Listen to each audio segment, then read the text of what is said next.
Wild Health is about optimizing you. We use genomics, blood work, biometrics, microbiome assessment, many other tests, and a conversation with you to come up with a full health optimization plan. What's the perfect diet, exercise, and supplement plan for you and only you? The Wild Health Podcast is about optimizing all of us. Here we cover the cutting-edge science that gives you the base to be able to apply the personalized plan we give you as a patient. To sign up as a patient, go to wildhealth.com. Or if you're a physician or health coach and you want to learn how to do this for your patients, we're happy to help as well. wildhealth.com for all the information on becoming a patient or working with us. Hey, welcome back to the Wild Health Podcast. Mike Mallon here. We are going to jump straight into a conversation between Dr. Mark Goodman, our sports medicine aficionado, and Dr. Matt Slater, cardiothoracic surgeon here in Bend, Oregon. I jumped on this Zoom call about 30 seconds late, and Mark and Matt were at it already. I recognized it. I hit the record button. So here's your intro. Let's let it happen. I was Strava stalking you. You're putting in some huge volumes on the bike, and before you broke your clavicle.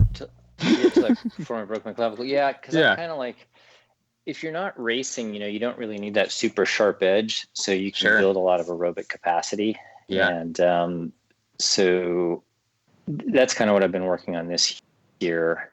I think VO2 max work is important if you want to do that, no matter what time of year. Mm-hmm. Yeah, I think that the sudden cardiac death stuff is probably has broad appeal to people also, but I think that comes in like two versions. One version is like young athletes falling over on soccer fields, and that's either hokum or electrical stuff or who knows what, because actually the vast majority is who knows what.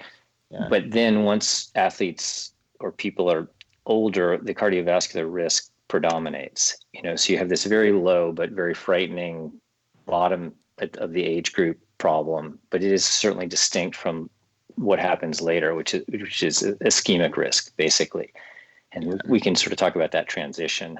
I think it'd be interesting, especially, in Bend with you're probably familiar with Steve Larson and his story, the guy who was all these guys that you hear about that are kind of top of their game, have no risk factors, and then all of a sudden are dead from some unknown cardiac event, and kind of what that means and how to kind of moderate that risk potentially. I think that might have some appeal there too.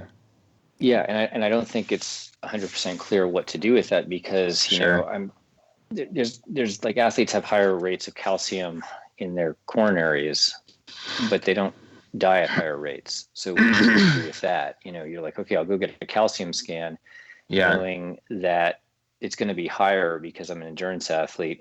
And then what am I supposed to do with that if my lipids are in line or whatever? Does that is that because of what causes that increased calcium? Is it stabilization of the plaque for some reason? Decreased inflammation? Yeah, so that's like, one of these bazillion-dollar questions. It's like you have all this calcium, but you don't have as much plaque rupture. And that's what I think, because I think like athletes, although they have like short-term inflammation, like I just went and got my labs this year, like last week, and like my C-reactive protein is like super low.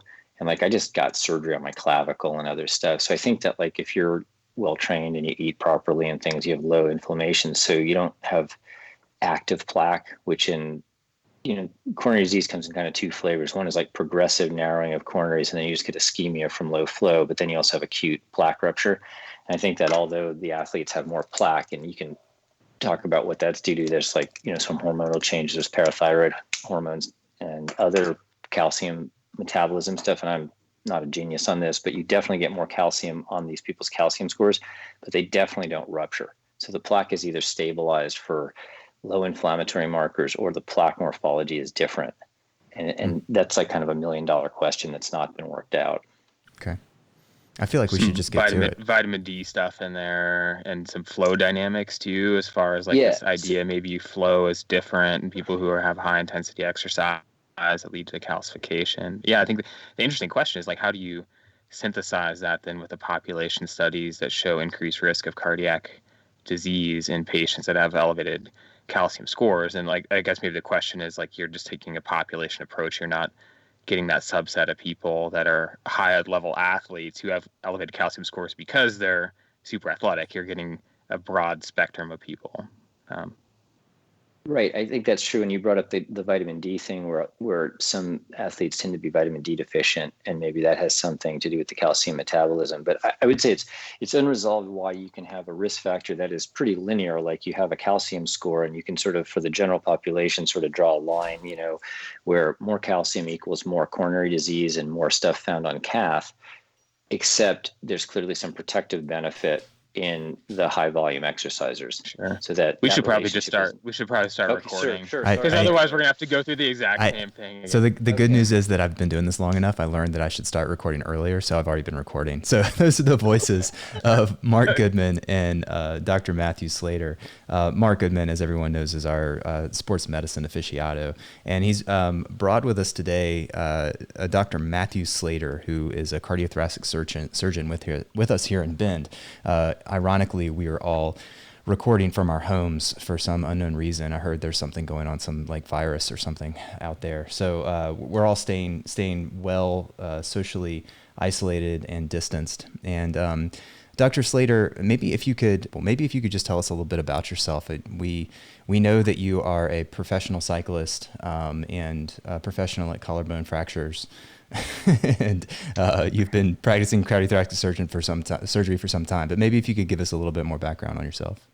I grew up like every other kid riding bicycles, following my dad around, and was fortunate to grow up in Boulder, Colorado, and it's a great cycling environment, and spent some time at the Olympic Training Center, but found out that I was not good enough to be a professional cyclist. So I was good, but not that good. And then went off to a medical school and spent, time at medical school and doing residency, and got kind of fat and out of shape and despondent, as many people do during residency. But then started racing again in about 2005, 2006, and I've been racing masters cycling with varying degrees of success since then. And that's sort of my cycling story. I got into cardiac surgery and trained at the program in Portland for my residency and fellowship, and was there for about 15 years and ran the adult program there. And then I just 4 years ago came to Bend and doing cardiac surgery and running the cardiac surgery and cardiology program here in Bend. And I'll just add to you, Mike, that I think Matt's kind of a legend in not only at OHSU, but in our community as well, because you start looking and you're like, man, who's this guy who's operating like 12 hours a day, but then crushing it on the bike, and putting in these 100-mile rides, and somehow he manages to like sleep and do other stuff on top of that. And I even heard some kind of rumor that you once operated with a broken femur, that you walked around on a fractured femur for a couple weeks before getting it fixed, just because you were kind of busy and had other stuff going. Is that true? Yeah, that's unfortunately true. I was mountain biking up in the gorge, and I think this just goes to show that you don't actually have to be that smart to be a cardiac surgeon or something. Because I cracked my femoral neck mountain biking and had to ride out, and then actually had to go do a transplant in Alaska. So I flew up there to procure a heart and came back, and my leg was just really painful for a week or two. Finally, I got it x-rayed, and then ended up with 3 cannulated screws. So I'm not sure exactly what that proves. I'll let people make their own discussion about that. That's, anyone familiar with that most people aren't walking on that injury, let alone operating or flying to Alaska to procure a heart. So, that's a testament to, I think, your ability to suffer and persevere in many things. That's pretty impressive. Well, what are your specific interests in CT surgery, Matt? I know it's a pretty broad field. Are there certain things that you're more focusing on now in your career? Yeah, so my interest evolved, when I was at OHSU to be complex valvular heart disease, with either patients that had superimposed comorbidities or had very complicated valve disease, people that had previous operations that needed to have redo operations, people who needed multi-valve stuff done. Over the last decade, my focus has stayed with valvular heart disease, but moved more towards minimally invasive surgery, with either smaller incisions or now using transcatheter equipment to actually put valves in patients without opening up their chests. And we're doing that with aortic valves predominantly at this time. But I think, the next few years is going to see progression of the equipment and technology so that we can replace mitral valve as well. So that's what I'm focusing on. And we built a structural heart program here at St. Charles in Bend and do quite a few cases that way. In fact, the majority of aortic valves now, the vast majority are getting replaced transcatheter, and the patients are going home the next day. So that's where my focus is on in cardiac surgery right now. It's some really cool stuff, and definitely cutting edge as far as where the field seems to be going, and many things with less invasive procedures with better or equal outcomes. It's super cool. As far as your experience with kind of aging athletes and cardiac disease, is there anything in particular that you have noticed kind of in your practice that's changed over the last couple years, or different recommendations that you're giving as far as kind of mitigating risk, but also optimizing longevity and health over time? Yeah, I think that's sort of the $1 million question for a lot of people is sort of how do you integrate exercise and other things so that you basically are healthier and you also live a longer life. And I'll try and unpack that, for me personally, and then for what I'm telling my patients. Some people would offer that there's maybe a trade-off between high performance athletic exercise and intense training and longevity. I think we can all agree that some degree of exercise is beneficial and more exercise is probably beneficial. There has been some concern that, at very high levels of exercise, you start getting some negative or deleterious effects, most notably atrial fibrillation and cardiac fibrosis. So the question, I think, is there a ceiling is there too much exercise that is harmful? I kind of back up just for a little bit, and I'm kind of like maybe oversimplifying this, but I think there's a lot of low-hanging fruit. And for me personally and for my patients, I think I try and look for the things that are easy to do. And those are things like, improving your nutrition, improving your sleep quality, being more consistent with your recovery. So for most of my patients, and I'll talk about my patients first, I think that they're not overdosing on exercise. They're overdosing on calories and sort of glycemic food, high glycemic index foods and stuff, and becoming overweight with bad glucose control. So I think for my patients, that's where a lot of my focus is, just because of where the American public is.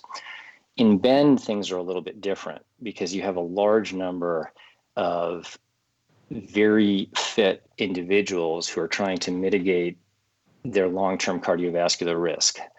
And that's where I think it gets more interesting, which is what is the confluence of high volume athletic training and cardiovascular risk. So that's, I think, a separate subset of patients. And that's, I think, where the data set is less clear. So I think for the general population and stuff, exercise is clearly good. There's a pretty linear relationship with exercise volume and health. But at the very top end, for some of the people we have here in Bend, it gets more interesting. That's the area I'm really interested in personally. I mean, I think that, I think you hit the nail on the head that the majority of the population doesn't get enough exercise. And if we just took, population-based medicine, if we just had everybody exercise more, in general, the majority of the population, the overwhelming majority, would be better off because of it. But, the people that listen to this podcast and are very much those people that already recognize that and are listening to a health podcast about longevity. So they're focused on exercise. So I think the people listening, our listeners, are those who are most at risk if there is a potential harm associated with, a ceiling for too much exercise. And we talk about this all the time because, there's, I think, been multiple papers in the past and certainly tons of media attention towards athletes who, die of cardiovascular disease at what is perceived to be a fairly young age. And it's often blamed on overexercise, whether that is legitimate or not. So I think at least that's the area I would love to focus on and get your opinion about. And I guess, Matt, maybe we can break that down into two kind of subsets of the sudden cardiac death in athletes is kind of one population, and then kind of circle back into talking about the more chronic effects of overexercising or high levels of high intensity exercise over time, and what that means for the kind of masters athlete. So maybe talking more about that kind of sudden cardiac death. I think we've all heard these tragic stories of people who are in their 30s or 40s and in prime physical condition, and all of a sudden have a massive event and end up dead on the side of the road during a run or training ride. What's your impression of kind of what's going on here, and then how can we mitigate that risk? How are you counseling patients regarding that? Yeah, there's been a lot of work done on this and looking at the rates of sudden cardiac death in marathon running and stuff for middle-aged athletes. And we have heard about those. We've had people in Bend who have died of sudden cardiac death, and certainly like Alberto Salazar having a myocardial infarction. So just before we get into that, there's usually two causes of sudden cardiac death in athletes. One is due to a group of abnormalities that we see in younger patients, which are like left ventricular outflow tract obstruction or HOCM. And that's when we see young soccer players fall over on the field during maximal exercise. There's also mixed in with that some congenital coronary abnormalities that cause sudden cardiac death. But that's predominantly in younger patients, probably under 35. For the patients over 35, the vast majority of sudden cardiac death is due to coronary artery disease. And so the question then is, in these otherwise healthy people who presumably have reasonably good lipid profiles and their body mass is normal or optimal, why are they having sudden cardiac death from presumably ischemic disease? And how would you then screen for that or mitigate that? So screening for that is complicated, because if you take super fit athletes and you put them on a testing protocol on a treadmill or something, they will go really deep and they will start developing arrhythmias, which will immediately tell you it's a positive test. But they all do that because they run their heart rates up to 180 and start having PVCs, and their blood pressure is 250 or whatever maximal stress is. So that's not as an effective a screening tool. So people have looked, let's look at coronary artery CT scans.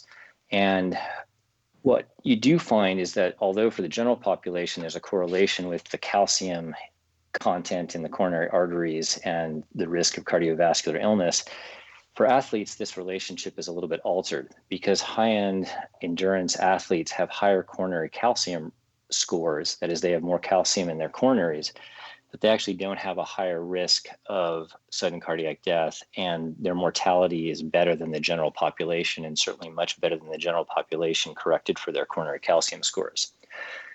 So unfortunately, there's not a fantastic risk stratification in asymptomatic patients for these kind of extremely rare cardiac events. Clearly, if someone's having chest pain or other symptoms of coronary disease, they need to be evaluated.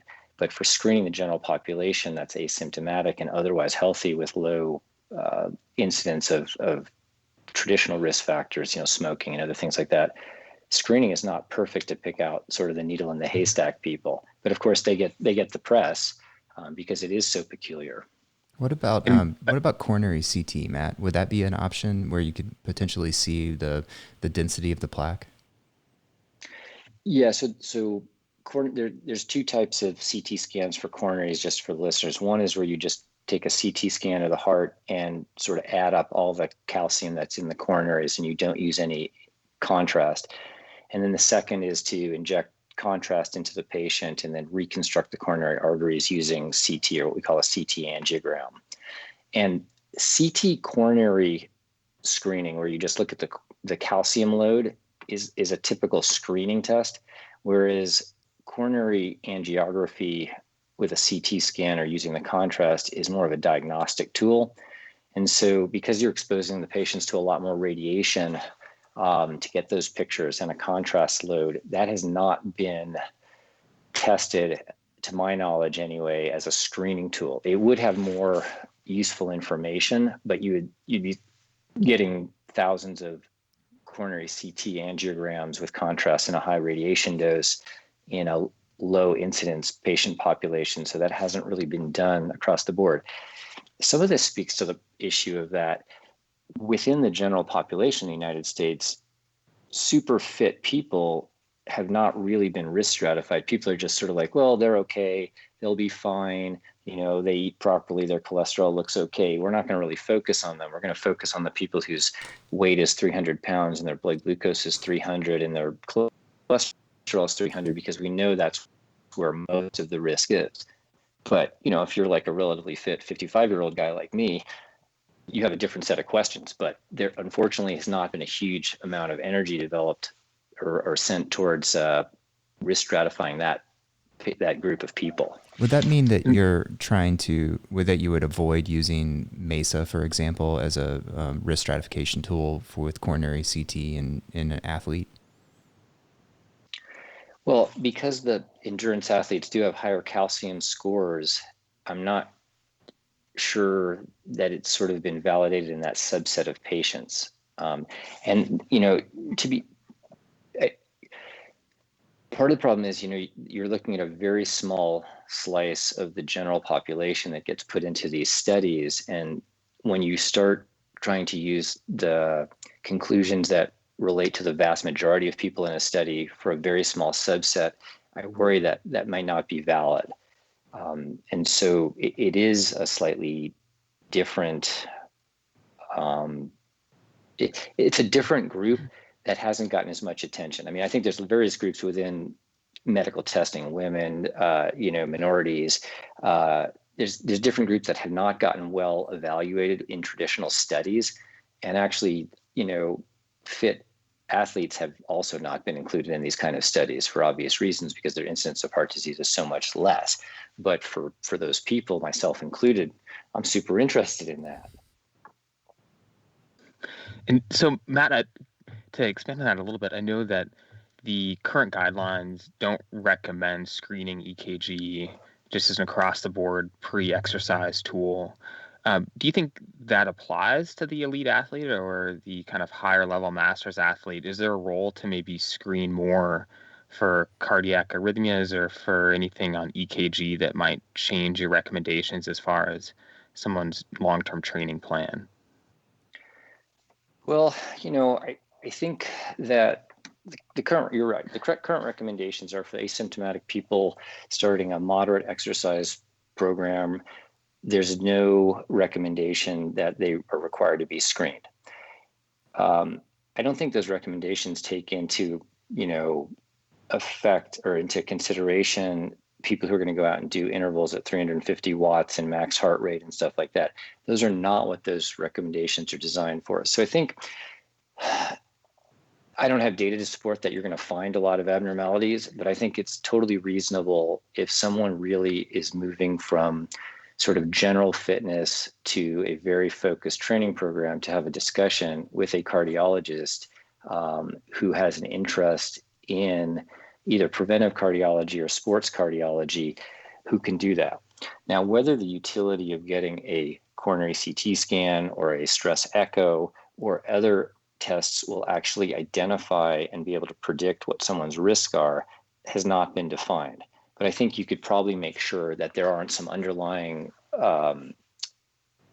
problems that haven't been unearthed at low levels of fitness, rather than trying to find them at some high level of fitness. But again, it's a hard group to screen. So what I think, my feeling is that the screening, I think having a good discussion with a cardiologist who has an interest in this area of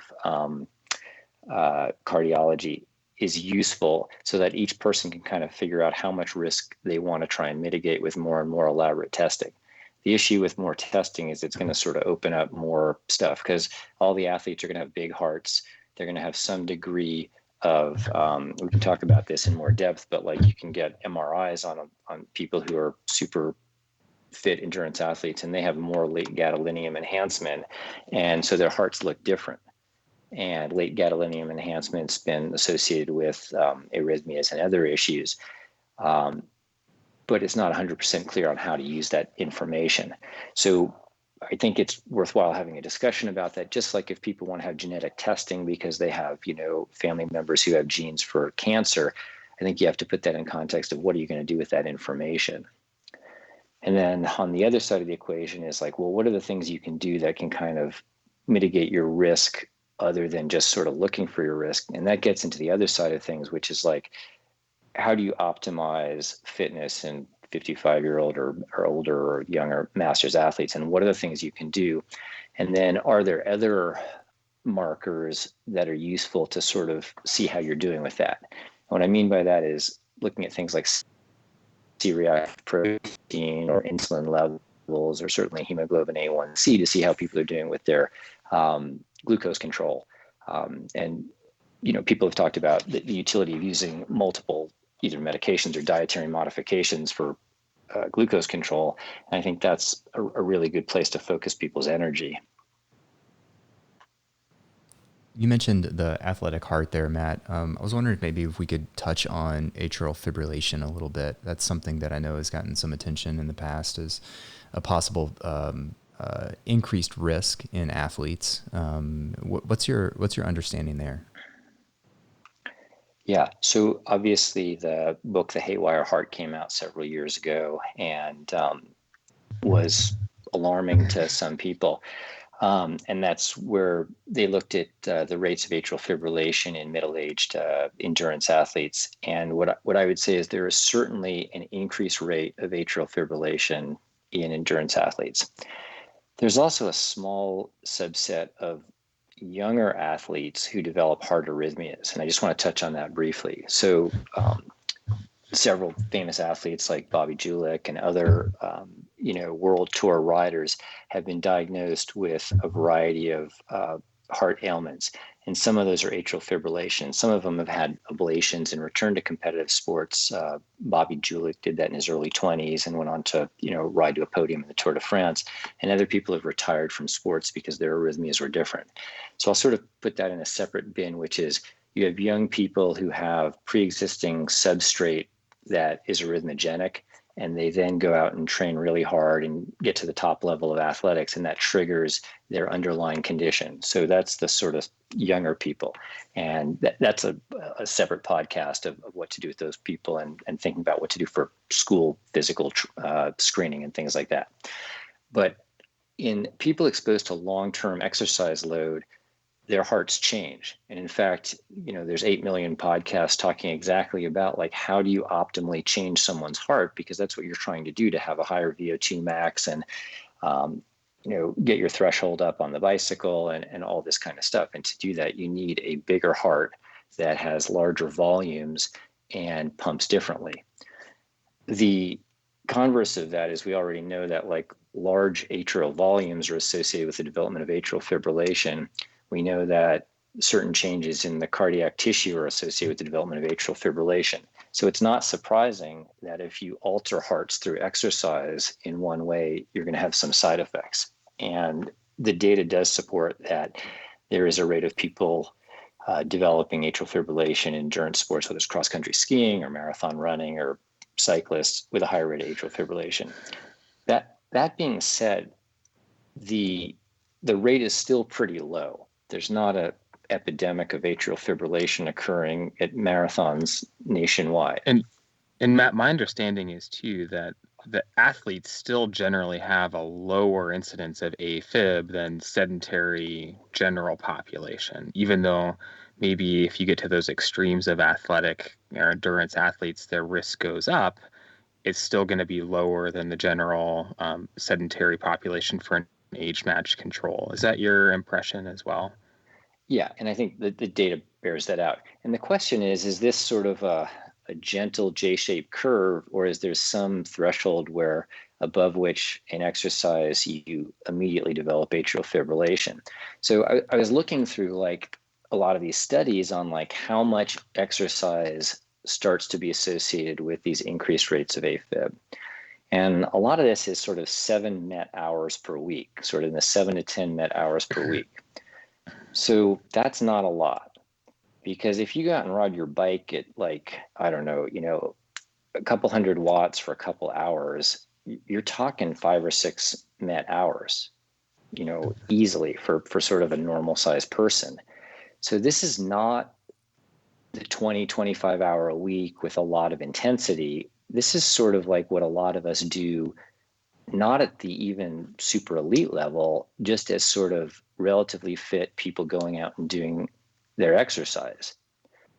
So I do sometimes worry that, like, yes, there is this relationship that in elite people, you do have a higher rate of AFib, but you're just kind of unmasking people who are sort of at risk for AFib anyway in this group, perhaps with their exercise loading, and that the difference between 7 hours a week or 5 or 6 hours of exercise a week and 15 or 20 hours of exercise hasn't really been explored. Like, it doesn't seem like the trigger level of quote unquote high exercise is actually that high in a group of athletes like your listeners and people here in Bend and stuff.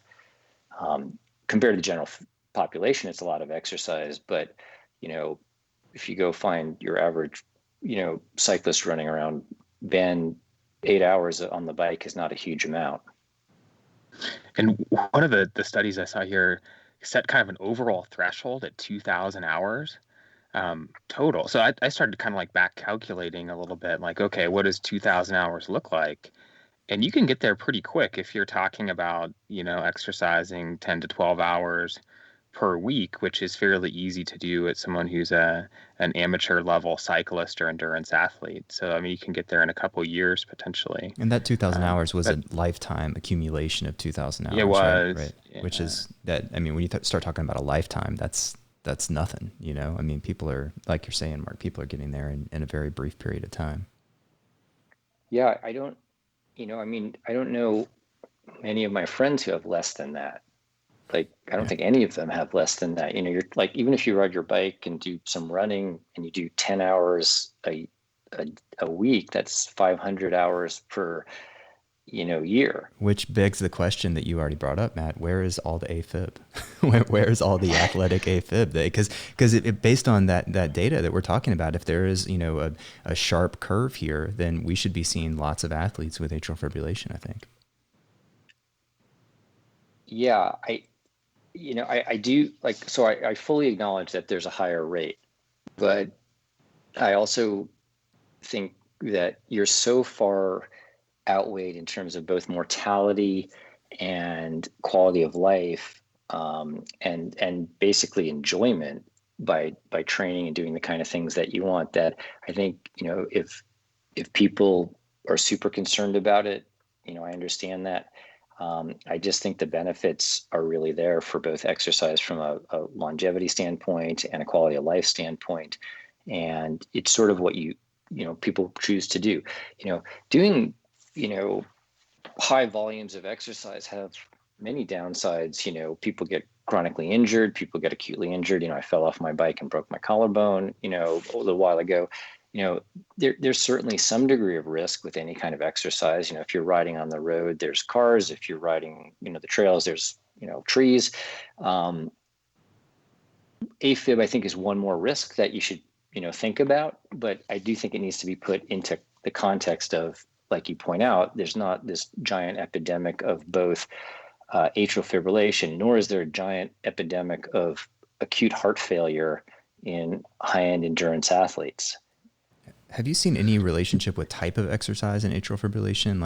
My understanding has always been longer endurance, but I think that's just mostly been hearsay. I'm not sure I've seen any clear evidence of that. Does HIIT workout give the same sort of increased risk based on time?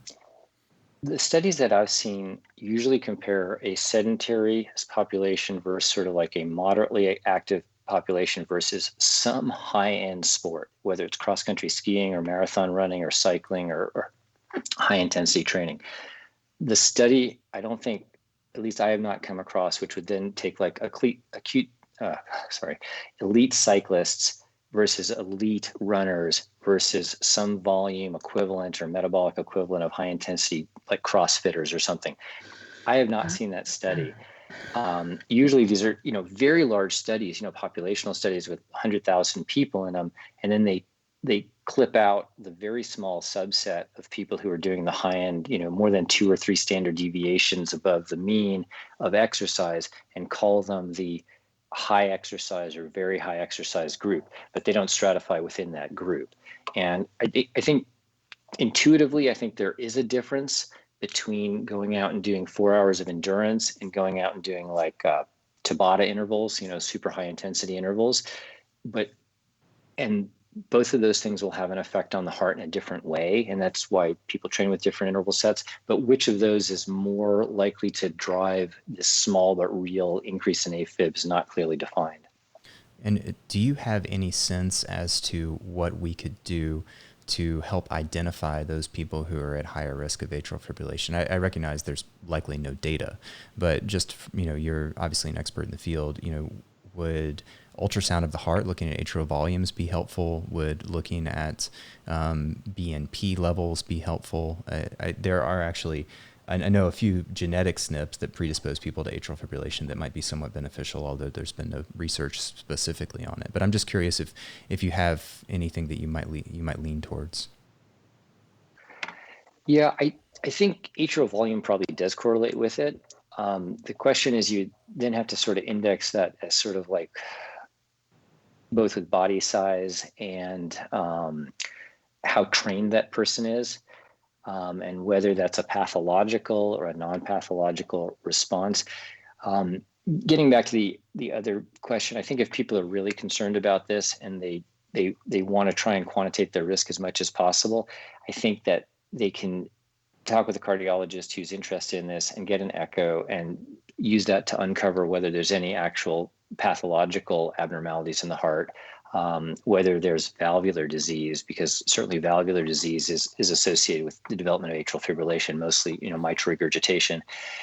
But I'm not sure that, I think if you took 1,000 super fit athletes who are way over 2,000 hours of lifetime exposure to training and line them up, I'm not sure that you'd be able to predict who would go into atrial fibrillation, because all their hearts would look large, because that's what they've been training to do, and all the atrial volumes would be up. Other markers such as inflammatory markers may or may not be predictive, but I think modifying diet and modifying recovery so that you reduce your inflammatory markers is a good thing just in general, and probably would also drive down your atrial fibrillation rates. But that is complete hypothesis, not borne out by any prospective studies. So I don't, tell people they'll protect themselves from AFib by having a low, C-reactive protein or something. But I think it's good for a lot of other reasons. So you might as well sort of use that as a focus of how you modify your diet and other things. So Matt, some of these structural changes that you've talked about so far, do you know if those tend to resolve if someone decreases their training volume over time? Will those changes with cardiac fibrosis or athletic heart and the AFib risk maybe that goes along with those pieces come back to a population level if someone dials back their exercise volume or intensity? Yeah, there certainly is some data that athletes doing very high levels of exercise and having their hearts be altered by exercise loading do regress in terms of size back more towards normal. Stroke volume goes down, left ventricular and diastolic volume goes down, and that changes.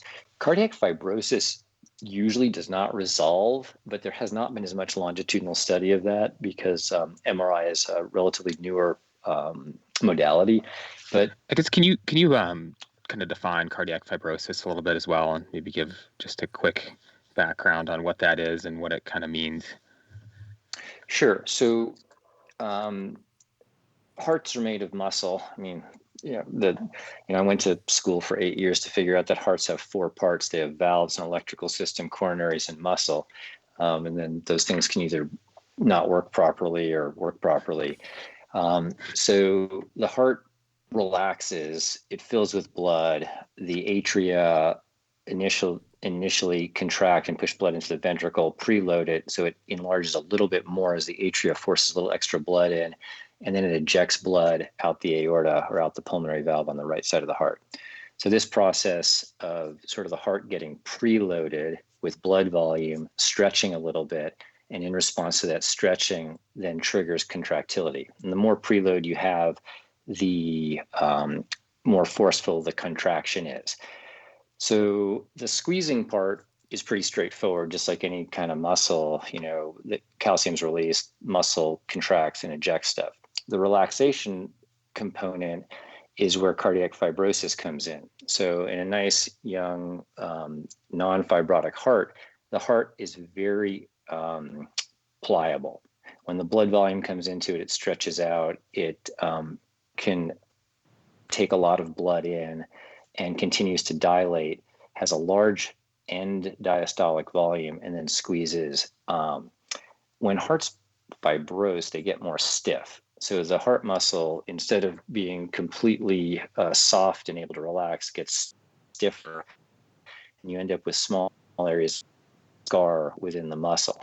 And those areas do not relax as readily. So your diastolic filling is not as good.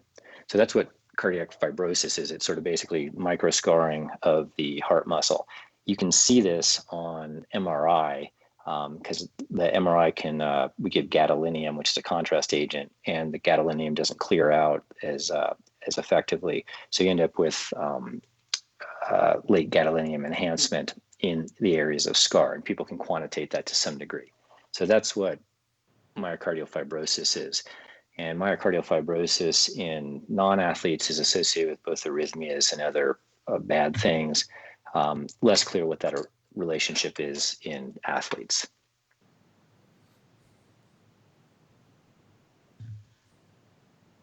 I'm not suggesting every endurance athlete goes and gets a cardiac MRI.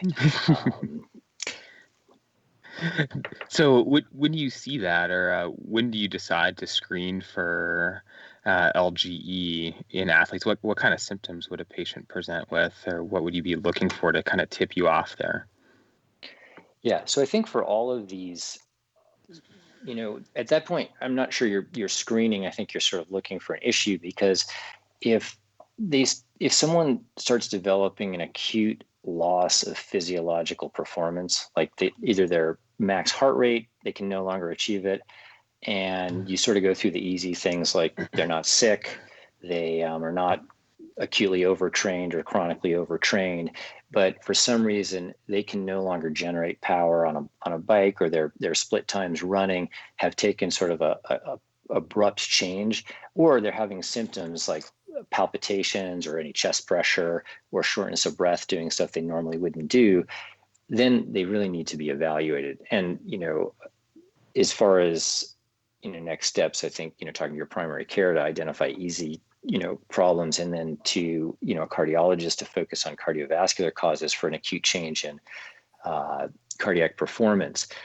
This is always hard for athletes, because they come in and they're like, I can't run 7-minute miles anymore. I'm up to like 7:30 or 8 minutes. And most and you're like, you're 75 years old. Right. So my dad is 91, right? So my dad was like complaining to me, a while ago, that he really couldn't ride as well. And we did some, stuff. And now he's like, yeah, now I can ride 18 miles and I feel pretty good. And, he walks up 7 flights of stairs to his, apartment complex and does Pilates or whatever. At least pre-COVID, he was doing Pilates.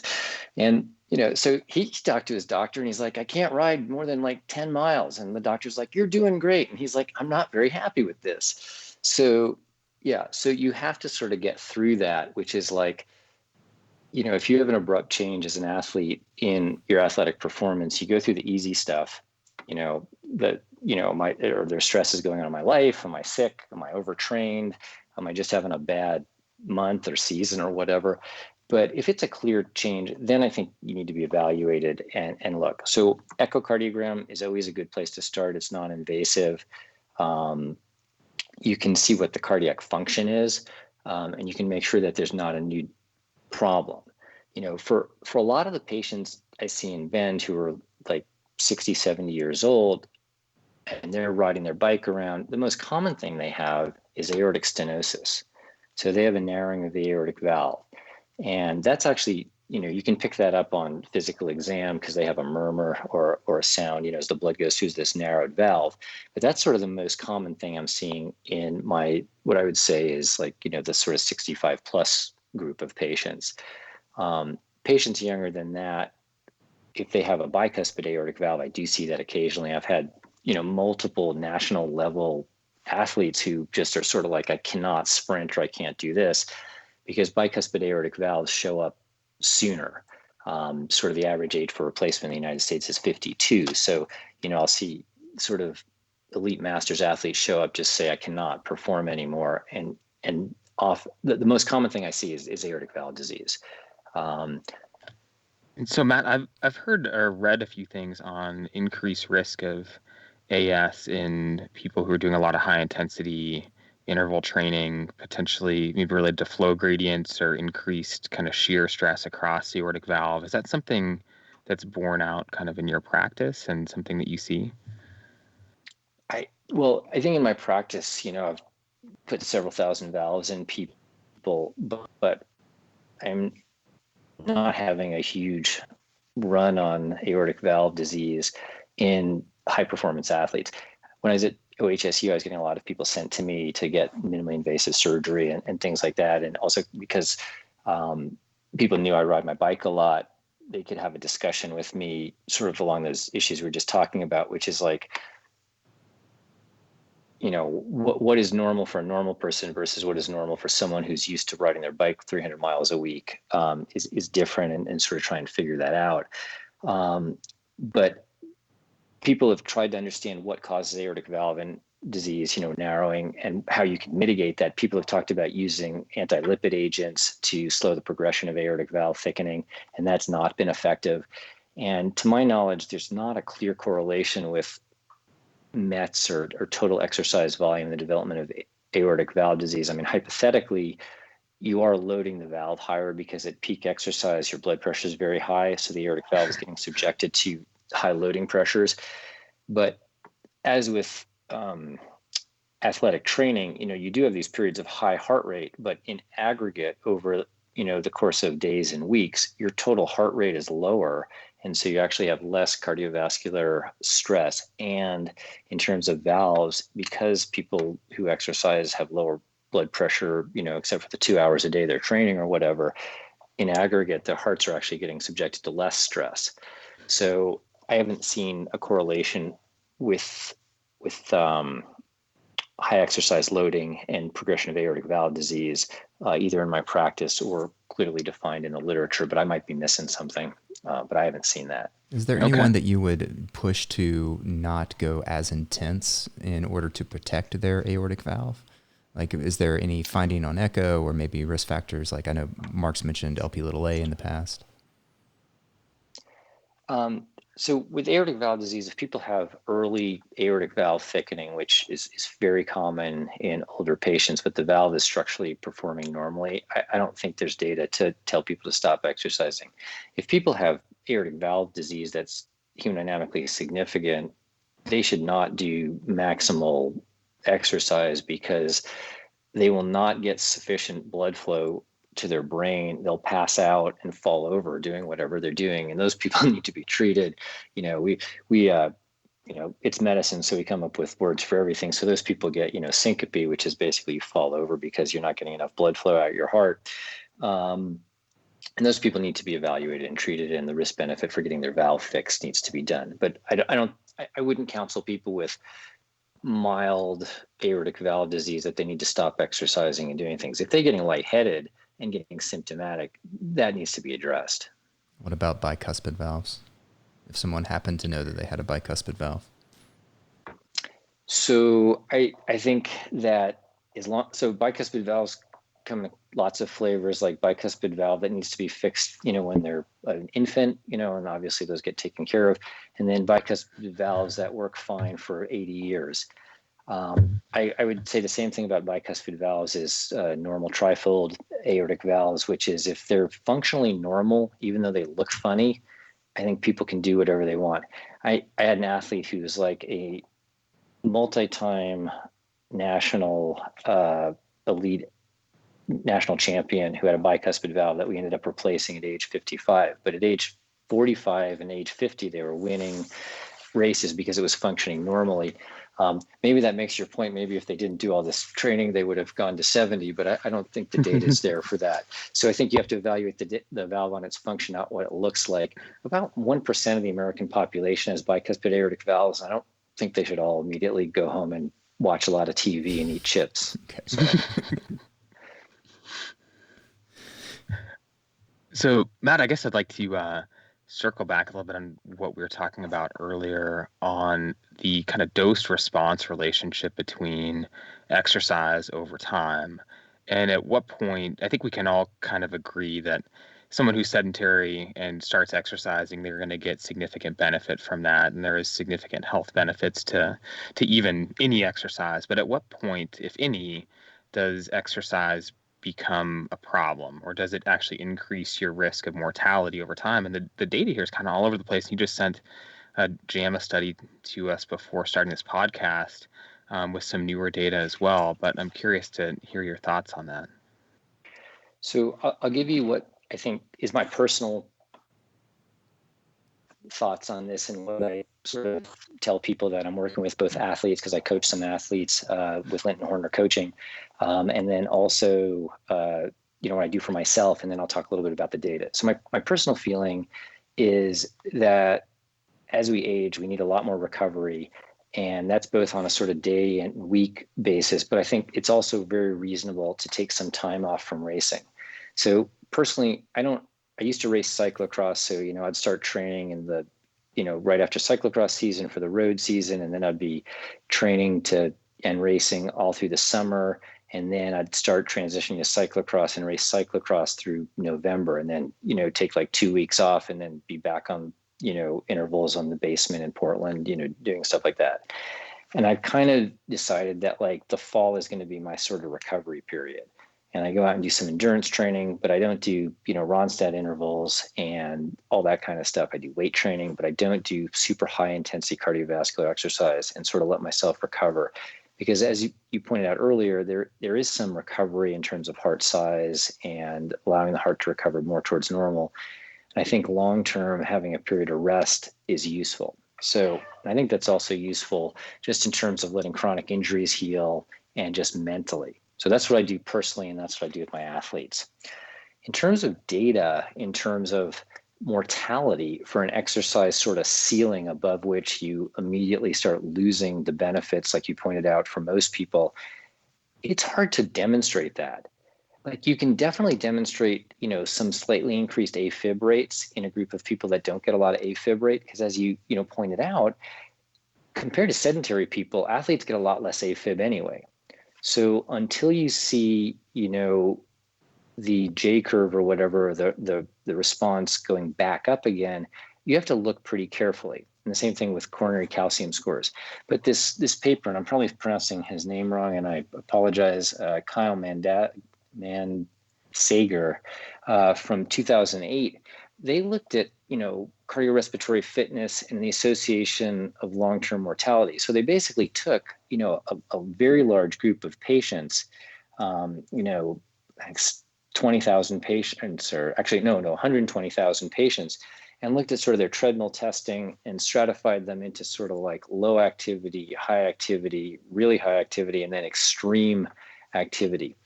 And they actually were able to show improvements in mortality through all groups. So even the maximal exercising group had a mortality benefit compared to the next less group. So they showed no J curve. They basically showed that the dose response, although it wasn't as pronounced, it was pretty significant.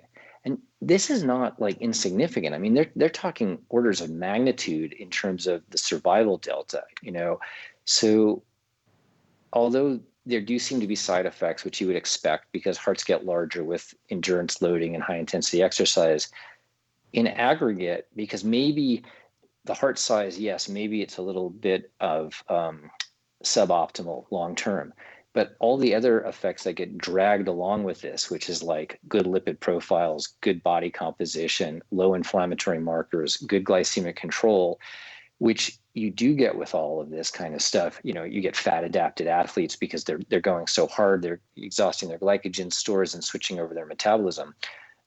The stuff that you get at the high-end athlete level just sort of offsets the small but real risk that you see with increased calcium scores, some cardiac fibrosis, and AFib.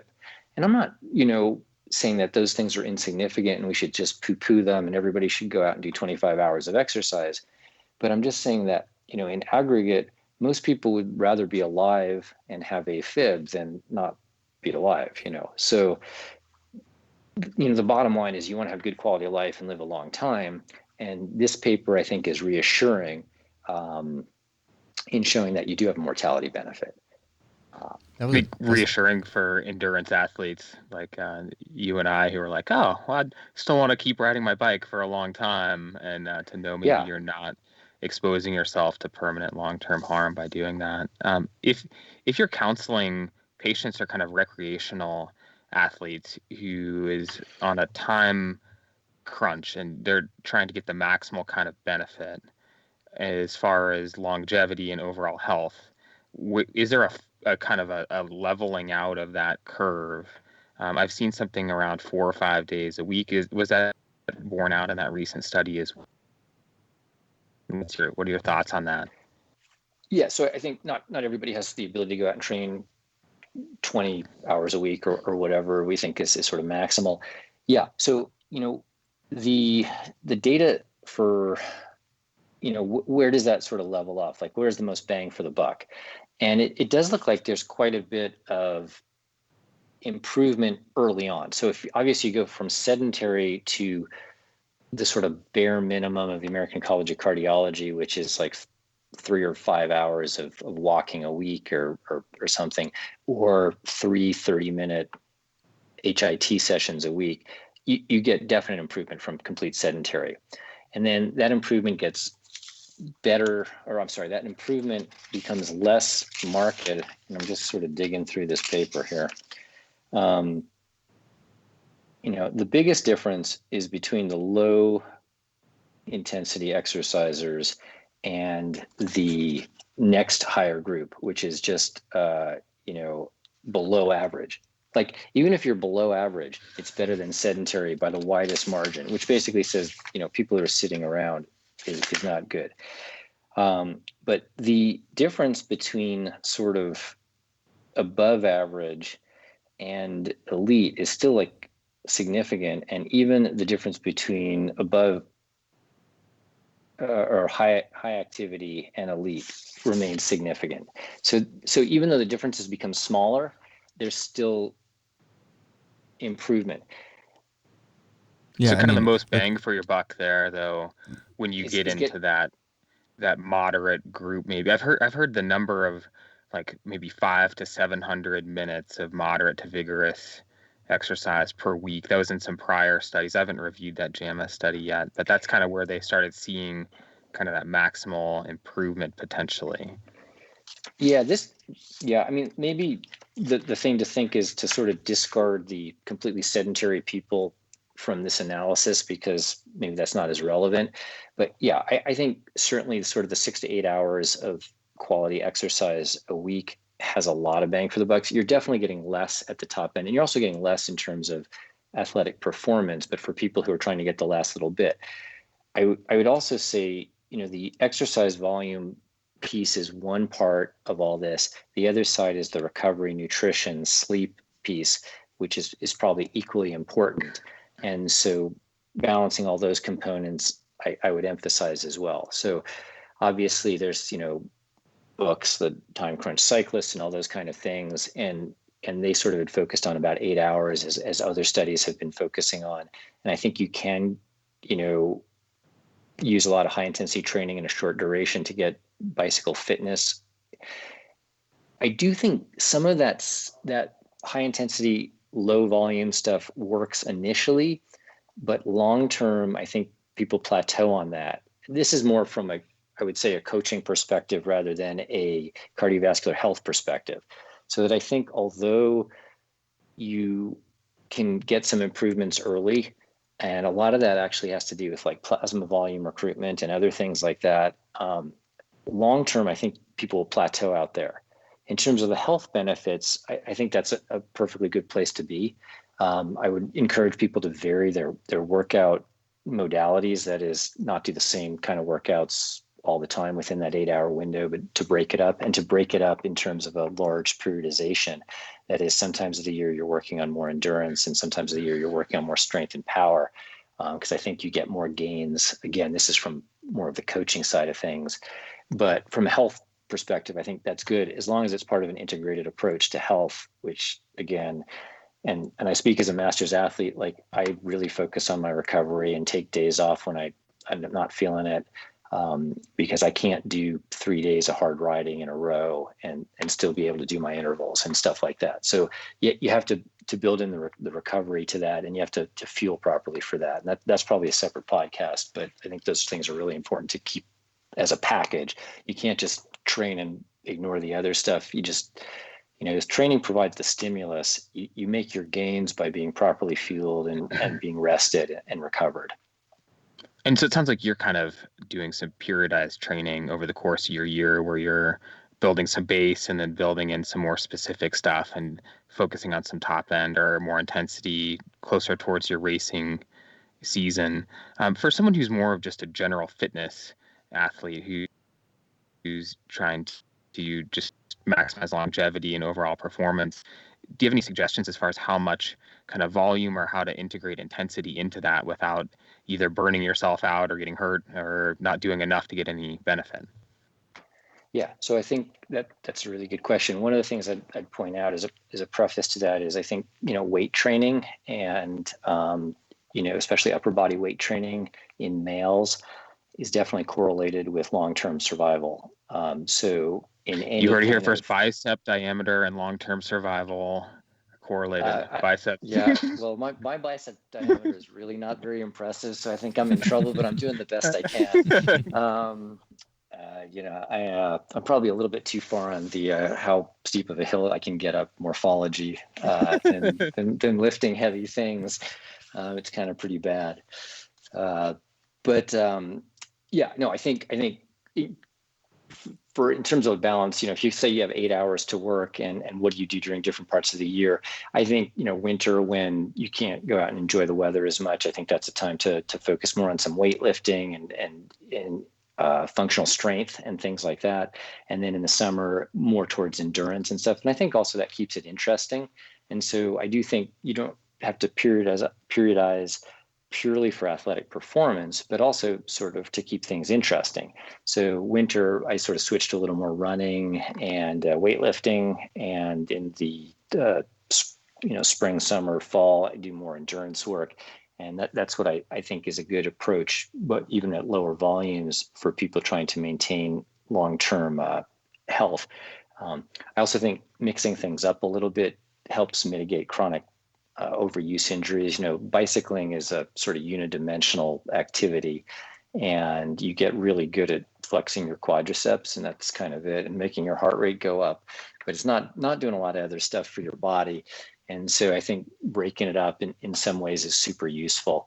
And that's what I would advocate. So, I don't think you need to have like a formal thing where people are looking at their TSS and peaking here and there. But I think, working towards some weightlifting goals, some running goals, some endurance goals, and then maybe in the summer, doing some intervals to get a little faster or to increase VO2 max, using some VO2 max intervals, 4x8 kind of minute intervals or things like that, is good to do. But I think mixing it up and switching it around is useful for a lot of reasons. You had mentioned something, Matt, in the document that we had been sharing back and forth about those 4x8 intervals, and it was sort of the recommendation of how many you should be doing. And basically, the concept was that a 25-year-old Cat 1 rider could be doing 4 or 5 probably without any issue, but that's probably not reasonable for the aging athlete. How would you go about determining how many of those intervals your clients should be doing? Yeah, so I think exercise volume, especially at the high end, is harder as you get older. Your recovery is not as good. So, one of the sort of standard interval sets is either 4x8 minutes or 5x5 minutes. These sort of, standard exercise things. And I'll break that down into two questions, is like, how many of those intervals can you do in a single session versus how many of those kind of sessions can you do in a week or a month? So I think, personally, for an interval set like that, where you can go out and do them, if you're, a younger person who's got a lot of time and a lot of time to recover and doesn't have family issues, you can go out and do 4 or 5 of those pretty easily, and even do that more than once a week, or mix that in with another similar or other high intensity set, like maybe do that and then Tabata part of the week. So you're doing maybe 2 or 3 sets per week of high intensity intervals. I think for me as a master's athlete, 2 sets in a week of high intensity intervals is pretty much what I can get super good quality. That is, that I'm hitting power numbers, or I'm hitting heart rate numbers, depending on how the interval is defined. And then I'm pretty careful to recover between those. For, different athletes, are different in terms of, like, if they can go out and they can do all their intervals in a day, but then they're wrecked for a couple of days because they go super deep. Some people are like that. And some people can recover and do a lot of the work, but they just can't do that much volume in a single ride. And so that's where, I think that a lot of the training programs on Strava, or not Strava, but a Zwift or a Trainer Road, are super effective for people's first 2 months of training, because they get tremendous training benefit. But then trying to figure out, exactly for that individual athlete, how can you get them the most stimulus without destroying, their body or their psyche, is where you need to kind of work with either a coach or be super introspective and say, is this working for me or not? Because as you bring up, going out, if I go tell someone I want you to go out and ride really hard for 8 minutes, 4 times with 3 minutes of rest in between, different people are going to be able to go to different degrees of suffering and to the well. That's just how people are. Right. And some people go out and completely blow up after 4 minutes on the second interval, and it's a complete waste of, because they can't pace. And some people can do it perfectly, and some people don't want to blow up, and so they're not going as deep as they could. And a lot of that just comes with experience, and people get better at that kind of stuff. But then I think you need to just look at that. Power meters are great, because you can sort of try and predict what someone should do. But usually we sort of figure out everyone's functional threshold power, their best power on their best day after a perfect warm up. But you might not get that for every interval set. So I think when you really can't do the interval effectively, then you need to back off. But equally important to that is to then think about why couldn't I do this interval set? Did I not eat properly? Did I not recover? Am I just having a bad day? Did I go too deep? Because you're just trying to apply that training stimulus. I mean, the interval is just training stimulus, and then you recover and you get stronger. But you need to figure out, if you couldn't apply that training stimulus, is it just too much? That's kind of a long answer, but I would say in general, and Ned Overend, this super amazing mountain bike guy, has talked about this, is he can still do the exact same workouts. He just can't do as many of them in a week. Whereas he used to be able to do 2 and 3 interval sets a week. He just has to back off from that. And that's been my experience too. And that makes it hard, actually, sometimes for masters racers who are trying to race, because if you're racing on the weekends or a midweek race, it is hard to get other interval work in. And sometimes the race doesn't really provide you the exact interval set you want. So that can be challenging too, but also, again, probably a complete other podcast. Well, I wanted to take the opportunity to ask you, a couple of training questions, just because I know you've got a ton of experience with it, and you do some training as well, right, Matt? If people wanted to contact you about that, how would they go about that? They can just find us online at Linton Horner Coaching. We have a coaching group, and we're interested in sort of helping. I would say our niche in the large ecosphere of cycle coaching is trying to balance people's athletic performance with sort of general health, and using exercise, whether it's cycling, which is where sort of my expertise is, But we have some triathletes that we coach, trying to balance that with sort of general longevity and general good health, and sort of integrating those two things. And that's where I'm focused on. I'm a super competitive person. I really like winning bicycle races, even though I don't do it that much, and I focus a lot on that.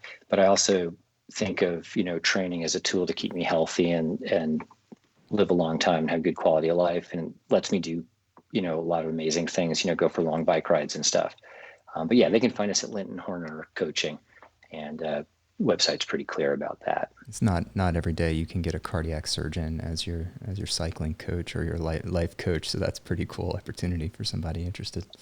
Cool. Well, I want to respect your time, Matt. We're pushing a little over an hour here. I think we've talked about some great things. To summarize, it sounds like you should exercise as much as you want to without too much guilt regarding your atrial fibrillation, your heart changes, or your risk for sudden cardiac death. In fact, you're probably going to benefit from it in the long term, at least in terms of mortality. And you should also, the other thing I got from it that I think was maybe just sort of a delicate point that you made, is that it's important to take time off during the year. And I think a lot of the type A personalities, the people that listen to this sort of podcast, probably forget that. And it's not just important from a training perspective and performing better, giving yourself the time to recover, but it's probably also important for your heart as well, and giving your heart the opportunity to kind of change in size and shape a little bit before you turn it back on for the next season. So those are the points I got. Mark, anything else you wanted to add?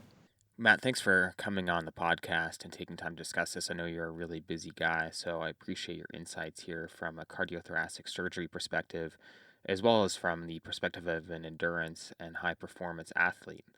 So going back and looking at that 2018 JAMA study a little bit more, they were looking more at cardiorespiratory fitness as an indicator of overall mortality. So I do think this is an important point, and what they showed is that patients who are more fit and those that were able to perform an exercise treadmill test at an elite level had lower risks of overall mortality. Now, how to synthesize that with other studies that have been done showing this U or J-shaped curve where patients seem to have worse outcomes at higher levels of training.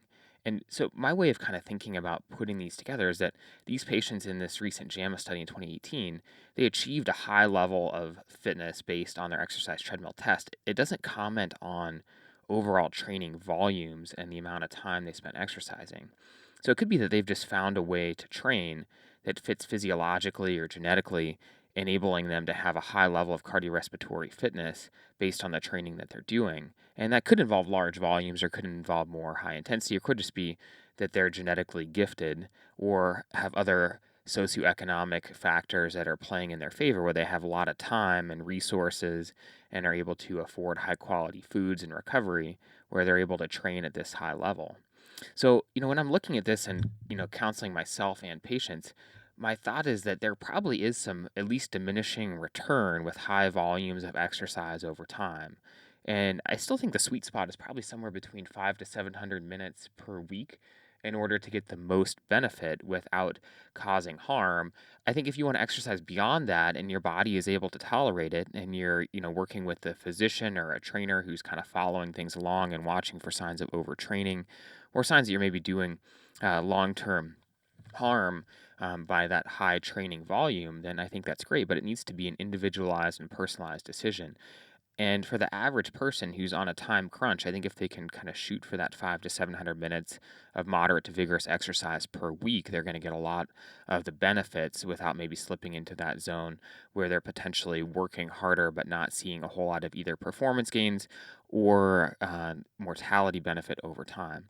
And then I think my second point here is that this is another plea for personalized medicine where, we talk about coronary artery calcium scoring, we talk about these population studies. You can't just take this large population data set and say, well, if you've got elevated coronary artery calcium and you apply that to an elite endurance athlete or someone who's been training as an endurance athlete over time, that means a lot different thing, that coronary artery calcium score, in that elite athlete than it does in the average kind of age-matched diabetic with multiple cardiac risk factors.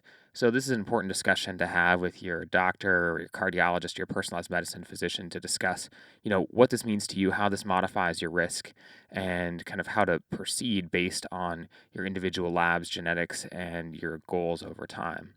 But overall, a lot of work to be done here still, and I think it's a really interesting field. I'm excited to see how things progress and how we can kind of better personalize exercise as a drug and use it at the right doses for the right people at the right kind of levels to have the best benefit over time. What kind of summary or key points would you like our listeners to take home, Matt? Is there anything in particular that we should know going forward? Yeah, I think the point being made that you should probably take a little bit of time off and back off occasionally is really valid. And I would just add to that like, most athletes, we sort of train ourselves to ignore discomfort or something not being exactly right. And at some point you have to listen to your body. And so if, things are not right, or you're getting palpitations or funny heartbeats or something doesn't feel exactly right, my usual response, as indicated by my ridiculous behavior with my broken leg, is to just be like, it'll be fine. What could possibly go wrong here? Is try and pay attention to that stuff. I mean, obviously, I'm not saying I'm a role model here or anything like that, but in terms of, is there risk at the upper end of training? Yes, there probably is some increased risk of AFib and other things, but it's very rare. That being said, the person who may be noticing some symptoms should not just blow them off and ignore them. So I would say, yeah, take some time off, listen to your body. If things don't seem to be going right, it's worth looking into. Awesome. Well, thanks, Matt. If you're up for it, I would really like to have you back on the podcast to talk about recovery and maybe in the masters athletes specifically. That might be a really cool podcast to go into. Sure. It's been great to be on the show. I appreciate the opportunity. Cool. Thanks. Thanks for listening to the Wild Health Podcast. If you found it helpful, give us a 5-star rating and write a review on iTunes. It really helps the podcast, and we greatly appreciate it. If you want to be a client or you want to work with us, go to wildhealth.com. Thanks again.